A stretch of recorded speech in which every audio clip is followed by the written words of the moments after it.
Here is my chance to play International Master at Chess Fest on Sunday the 7th of July 2024.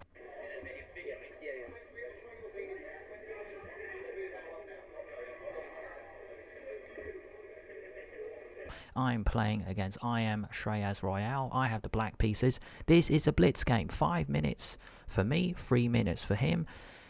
Throughout this video, I'm going to interject. I'm going to put in video clips from the real day. Here we go. Knight f3, knight f6, c4, g6. I played so many masters, as we can see from another video I'll show you later. Knight c3, bishop g7, and we have the King's Indian defense. I castle now h3. g6, knight c3, bishop g7, King's Indian, here we go, e4, and now I play d6, d4, and now castle. Planning to go g4 and planning bishop e3. I strike in the center, which is a normal way to strike. Just want to show you this opening trap.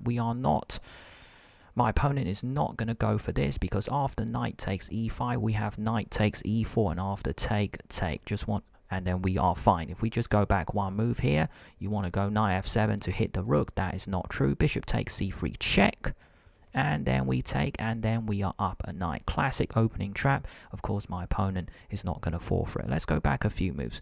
Normal reaction is just to lock up the center, and now knight to h5 coming into here. Striking in the center with e5, and now my opponent goes d5, locking up the center. Classic King's Indian. My brother is making way for people to come through, so he changes the angle. Knight to h5, that's an important move because I want to go knight to f4. He plays bishop e3. c5 ideas are coming in the future. Tense game. The reason this move is now possible is because it's like I'm trying to say this h3 move is a waste. So if you go g3, you don't really want to play both, even though g3 is one way to handle this type of structure. Now the knight is this is one way to continue. So my opponent goes bishop to e3. It looks like you want to go c5 next, but now knight a6. In this position, I was actually thinking a5 first, then knight a6, then knight c5, something like this. But then, well, my knight is just coming into c5 anyway. So let's go back a few moves. That was possible. Knight a6 played. Knight d2, rotate the knight. Queen e8. Why? Because I want to go f5. You see, on the previous move, I can't go f5 because after take, my knight drops. And I don't want to take with the bishop because now g4. That's why I played this really weird looking move, queen e8. Or else you guys might be thinking, well, what's the point? Is to defend the knight. So my opponent, if they play that move, then f5 is now possible. Take. The queen actually defends the knight. Let's go back a few moves here. I decide to think for a long time because I'm thinking of either a5 or knight to a6, because when his bishop's on e3, you might want to go c5. So I go knight a6 first because it's a normal King's Indian move. Want to get into c5.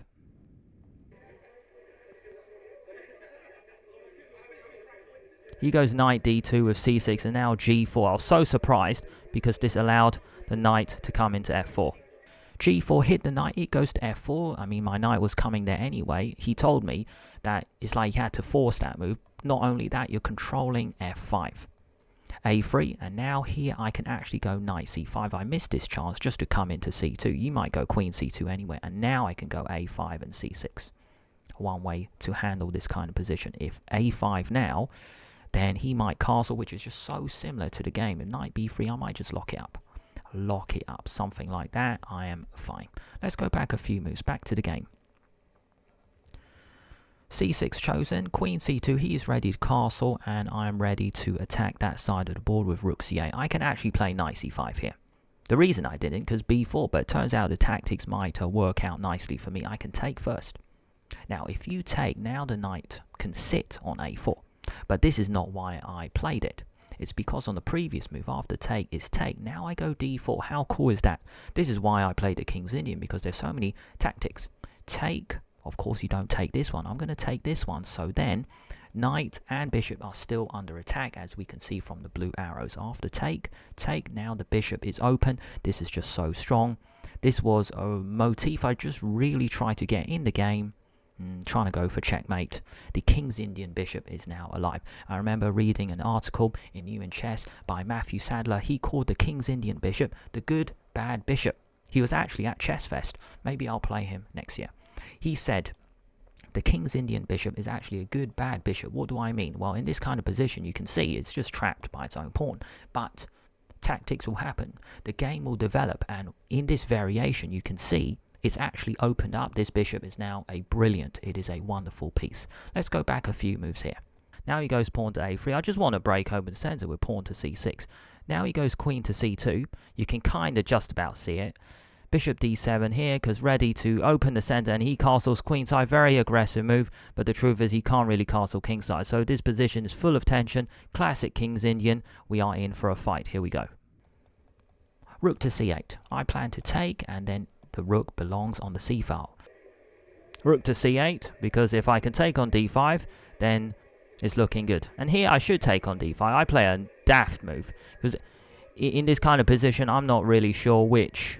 Should I open it now or should I wait a little bit? Not really sure. So I just play a nothing move. A nothing waiting move, you could say. King b1, and now I play an absolutely daft move, king h8, because I wasn't sure, do I go f5 now? Do I take? Now, really, I should take in the center. The reason I didn't, because I didn't want this kind of situation. But looking back, this is just so silly. Bishop a4 is actually a pretty cool move, just to loosen up the structure. Queen e5, I can combine that as well. Just want to show you this line. Bishop to a4, because it's defended by the queen. If you go b3, now I can go queen e5. Blue arrow, that can be my second move. I could actually retreat it now. There's no rush to threat and checkmate. The king will hide on a2, which is actually seen in the game. The rook defends that square, then I can drop the bishop back. Really, really silly to not go for this. It's in the spirit of the King's Indian. Really bad play from me. Let's go back a few moves here. King b1, king h8, knight b3. What's the point of that? Well, the rook is now in the game. 2 knights in front of the king. Stopping knight c5 as well. You see, on the previous move. Now I shouldn't really do this. I'm going to be down a pawn. So let's go back a few moves. And the queen on e8 is doing nothing. Now he goes knight b3. So then now the rook on d1 could attack the pawn on d6. Now I think for a long time, because I'm not really sure. Should I open the center now? Should I lock it up with c5? Should I go f5? The position is just full of tension. Knight b3, and now do I go f5? And here I stop recording because 3 minutes for him, 5 minutes for me, but now the time is pretty close. I'm running out of time. Pawn to f5, which should have been the move played on the previous move. King h8 is such a dumb looking move. Now he takes, of course I have to take back. Now when the g file opens up, this is a normal move in these kind of structures. When my opponent castles queenside, might as well put the rook on g1. But first he takes on c6. Now I go, well, I need to take with the bishop or the rook. I think I took with the bishop and then just putting pressure on the center. I'm glad my brother is changing the camera angle. Yeah, that's a pretty good angle that he switched. See, the funny thing is my brother filmed this video vertically, so then I flipped it round. Take. So much tension in the King's Indian. Such a wonderful dynamic opening to play. If you want to win with black, King's Indian is actually the perfect opening to play. Take. Take. Rook d6 is possible. I never was really scared about that because there's so many other captures, so many other dynamics. I didn't even focus on that, and neither did he. He opens the g file, which is a normal move. Please look out for this tactic later. I completely miss it, and the game turns around. Yikes. So I really was not pleased when he actually had this chance. Queen e6 is possible. I thought queen e7 might be better, keeping an eye on this as well. Knight a5 is now possible. Hit the bishop. Yes, and if that happens, then I think white is now better. Queen to e6, I could have played queen e7. Now he takes, which I didn't mind at all, and now taking on f5, totally changing the structure. So rook g1, queen e6 played. Yes, take. I was very, very pleased to see that capture. Here's a tactic my opponent missed after take. Yes, rook f5 is a total blunder. I actually need to take with the queen. Of course, it's not in the spirit of the King's Indian take. Pieces are coming off, but my bishop is so active, I can always double the pawns later. Not that I'm going to. The bishop is so strong. Yes, knight can actually come back into the center. So I just want to show you this key moment. This is the tactic I missed. Watch this. Rook f5. My opponent has this brilliant tactic. Take, knight d4. Oops. I hang both. I'm about to lose a piece. Let's go back a few moves. So in this moment, after take, I should take with the queen, but I didn't. My opponent missed it. Bishop d3, such a normal move. Hitting this as well. So of course I put the rook on h5, defend, attack. I quite like my position now. Knight e2, knight f4 hits both, and I go queen to f6. But he actually misses it. That's the cool thing. I'm back in the game. I'm feeling quite confident again. Rook h5, just to guard the h7 pawn. Lots of people are talking. We're all having a good time. Now he puts knight on e2. Some passive retreating moves. Knight to e2, threatening knight takes f4.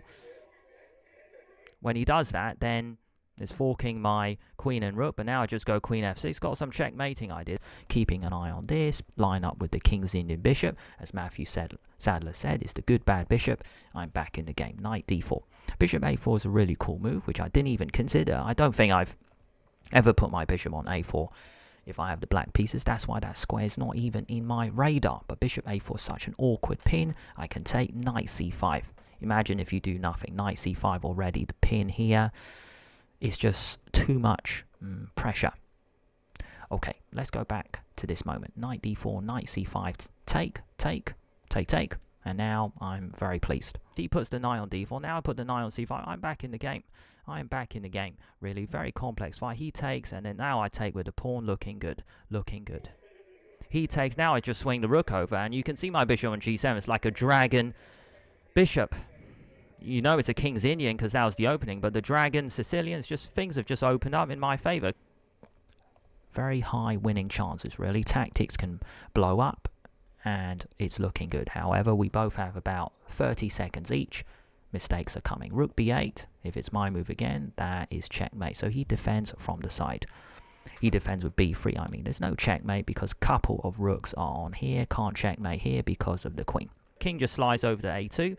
Now I go rook b8, b3. It's looking good. It's so close to checkmate. Imagine if I can go queen a1. Now I blow open the center with d5. I think we've both got about 30 seconds here. d5, blow open the center, and now rook a5. Later I played this absolute daft move, as you can see in the video. Rook d2, rook a5, and now take. And here I play a cool in-between move. It's still good. It is still good. Queen d6, I'm threatening checkmate. All the mistakes are coming thick and fast. Rook d2, defending along the second rank. I'm quite confident with my position, but you will see what happens very soon. Now he takes, what does he do? Taking the center, and now I play this fancy looking move, queen d6. It's almost checkmate. I've almost got him. And now here I totally blunder, which is such a dumb move. Such a dumb move. Oh my gosh. The only way to stop that, the only good way, is a4. And now here I blunder completely. Such a poor move. I should play rook d5. And now there's a lot of pressure. If he defends, I think I'm winning. Oops. I think I'm winning with this because he can't unpin. So I can play around it, slide the queen over, and there's always going to be a checkmate. When we were discussing the game, just want to show you this cool variation. So you can't move the bishop because you lose. So here, just want to show you this cool line. I think we were discussing this, and if the queen ever leaves, then I think my opponent, yeah, in our variation, he missed this line, and then now take. Game over. Here, and then mate. So that's why, yeah, big miss from me. So in this moment in the video, you can see from the clip I went queen b4, and now he plays a brilliant move getting rid of this bishop. Queen b4, such a dumb looking move, and he gives it back because whose piece is better, my bishop or his rook? Oh dear, this move I totally miss. You can see I gulp, which shows nervousness. I totally missed it. Now he's got lots of pawns. I think I'm finding a rook c5. Yikes. And here, oops, here, you can see he goes bishop e4, which is a total blunder, but I think I've got 30 seconds, so does he. I totally missed it. Rook takes g7. And now take. He throws in a check and then take. And now, I think I'm still okay. Let's have a look. No, I'm actually not okay at all. Oh dear. Take, and now I go rook c8. Yeah, I go rook c8, and he actually blunders, as we can see in the video. He went bishop e4. Right, okay. And now I can actually take. Oops, check. And now he's actually blundered the advantage. He's actually got this stunning move, which I didn't see. Now we got a few dangerous moves, and that maybe I have to give a perpetual. Amazing miss. But hey, we all blunder. We all blunder. So bishop e4 played. What did I play here? Rook c5, a daft move, I think. Rook c5. And, oh yeah, he can go check. That's it. Rook check. And then the queen can come in. Right, squares are covered. Right, fascinating. Here, all covered, and then there's going to be checkmate pretty soon. Pretty soon. Okay, let's go back to the game. This moment, bishop c4 check. No, sorry, bishop e4, as we can see from the video clip. Check. That's a dumb move. That's a really dumb move. If we go back here, bishop here, a5 is an absolutely pointless move. Nervous, really can't see a way for bishop d5 check. I should really just take that. Take that, because it's such a strong bishop. Here, I should have taken, but oops. I think I went here. Now he can go check. He went check. And now I should just take. Yeah. I'm still completely lost, but I should get rid of it. I went here, and then he went queen e5 check, and then it's game over. Yikes. King back, check, here, check, here, and then mate. I move my king like an idiot. Now he comes in, and I'm totally busted. Oh dear, my goodness. And then checkmate.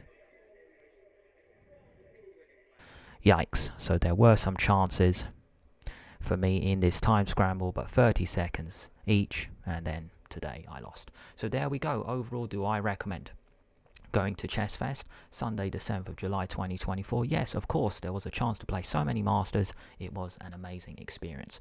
If you guys want to check out the other video where I played 4 other masters on the same day at Chess Fest, that video will be showing right now in the top left corner. Now, during Chess Fest, I played lots of Caro Khans, lots of King's Indians. Well, this King's Indian. So this video, a suitable King's Indian video, will be recommended in the bottom left corner. It's actually the best chess game you wish you played. It's got 22 ideas. This is one of the high-level videos on my channel. It is rising. At the moment, it's got 2,200 views, which is a big deal for me. So this is in the bottom left corner. Now, in the top right corner, another recommendation for you will be a suitable Caro Khan video. Which one am I going to put? Maybe an Ali Reza Firouzja Caro Khan video. Yes, I'm going to do that. Top right corner, because this video has 3,900 views on my channel. This is also a top video right here on my channel, so definitely check that out if you want to play the Caro Khan with the black pieces.